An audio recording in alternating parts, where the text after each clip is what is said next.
Asalahy. Atsara-draza.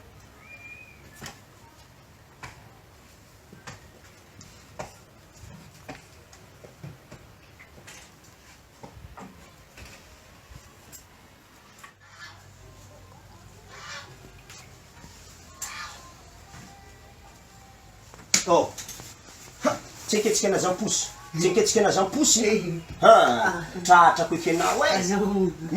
Anazy nisy mpangalatra agnatin'ny trano. Mbola katrapikena tany ve? Zaho nangalatra zay. Slipona haroko. Ana nangalatra slipona. Zaho. Naniany moa maty. Mitsangana. Tsy hena mbola zany tsy minday mody aminahy. Azafady. Mbo fireko folo kilo naniany. Zaho la nangalatra. Zaho nangalatra. Ana mpangalatra. Iya zaho izy. Ana.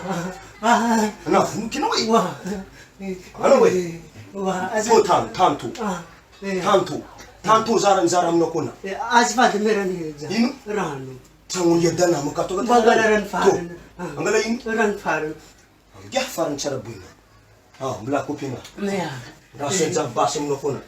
Ay tena mimomofona. Angala sakafo farana izy va. Angala ino? Sakafo farana. Angala na farana kanina nalika aminao foana. Ay aza tamisy basina. Asa mandala. Andraso za basina aminao koa na. Iya. Angala farana hareo. Ay likely. Somary ataovy kelikely ty misy ao.